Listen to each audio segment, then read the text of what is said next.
This is Jacob Fry with Tech IT Services. In this how-to video, I'm going to be showing you a little bit about laptop hard drives. I have a couple of different laptops here, and I'm going to be showing you the similarity in how the hard drives are installed and how to remove them and to replace them and to check and see what type of hard drive you have.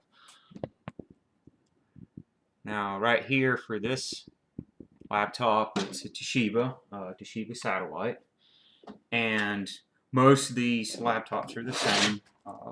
You'll have, in this particular one, you have your battery, a RAM cover here, and a hard drive cover, and then your DVD drive over here. Most of the time on these, you'll just pull the battery out, normally by pulling these two clips to the side and pulling straight out up in the back. All of them are pretty similar.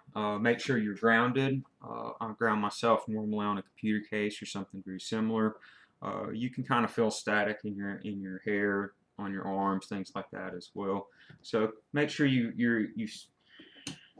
grounded yourself, and you just take a standard Phillips head screwdriver, and I'm going to pop off this case piece here. Most of these have one screw in them, and a lot of them the screws stay in now. They have a clip on the back of the screw so the screw won't fall out. So when you pull this off, see if I can get this some better view. Here's your hard drive right here. Now this is a standard platter hard drive, and there's actually no screws in here or anything that hold this in. What holds this one in is the part on the back of this piece of plastic. It pushes up against this. A lot of these will have screws around them, and I'll show you that in the next laptop that I'm going to deal with. But this is just a standard Toshiba hard drive and a Toshiba laptop, and it just pulls straight out there, and you pick straight up on it. That's what this aluminum's for. There you go. This is a, let's see, I think this is a 500 gig. Yeah, it's a 500 gig standard platter hard drive.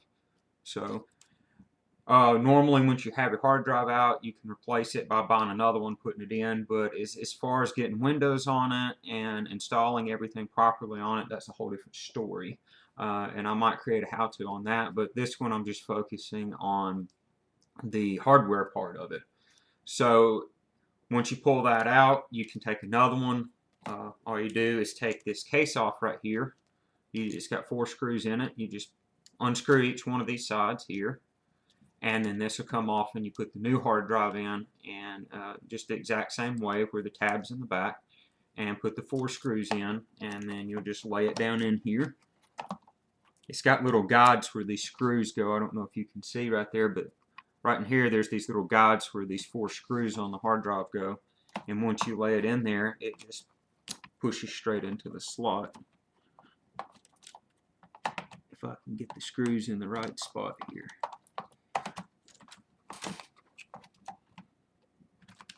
And of course it doesn't want to go in for me. There we go. And see, it pops in, a little bit of effort.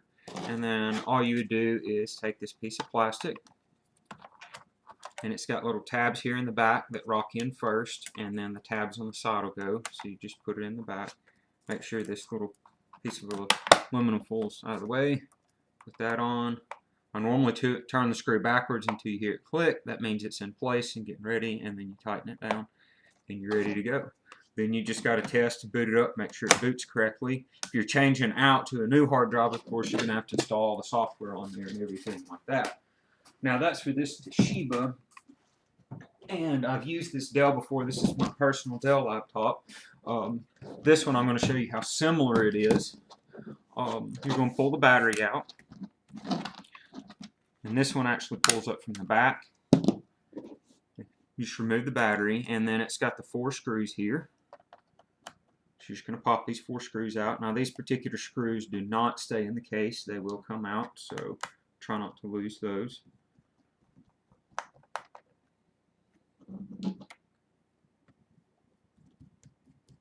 And once you pull these 4 screws out,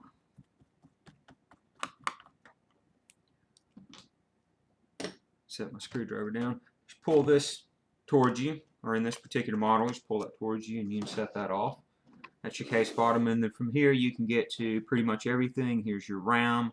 In a different how-to video, remove this and put it back in. Show you how to do that.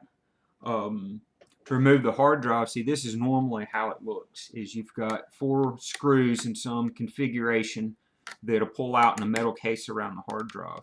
So in this model, this Latitude, you just pull these 4 screws out. And I always try to keep all my screws separate. You can get a white sheet of paper and write down on the sheet of paper in different sections where screws come from and lay them on there, because it'll make them stand out. But I've been doing this a while, and normally I don't end up losing screws or anything. But it is a very good thing if you're a first-time person to do this, is to get a white sheet of paper and write down where each set of screws come from so you get them back in the right spot. But here, almost every one of these has some sort of a tab on it, and you just pull on the tab, normally in the opposite direction. Let's see. Yeah, this one right here you got to pick up first. So I'm going to use a flathead screwdriver here. You got to pick it up above the plastic first. Oh no, okay, there we go. This one, it pulls straight up and out. It actually has the adapter on it. This is an adapter, a SATA adapter for a hard drive.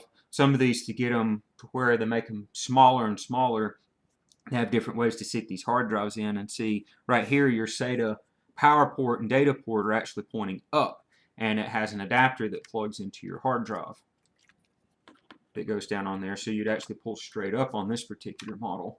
See, all these are just a little bit different, but they're also extremely similar. And this is actually an Intel 180 gig solid state hard drive that I have in here that runs really well. And for this particular one, you'd pop the 4 screws out from here to get the piece of metal off, and then I just line up the hard drive and put it in the same where you have your data slots right here by your black tab. And once you do that, you would take your adapter here. You would put your adapter back on it. You would set the back in first, right here, and then slide straight down to seat it into place. And then you just put your 4 screws in, and you'd be ready. So these are very similar. Sometimes it takes just a little bit of know-how to get into them. Like this one's just a little bit different. Most of them seat straight into the SATA slot, but some of them have different ways to go in there. So just a few things to look at, but hopefully this was instructional for you, and hopefully it'll allow you to be able to do your own. So please remember to visit me at www.frytechit.com. Thank you.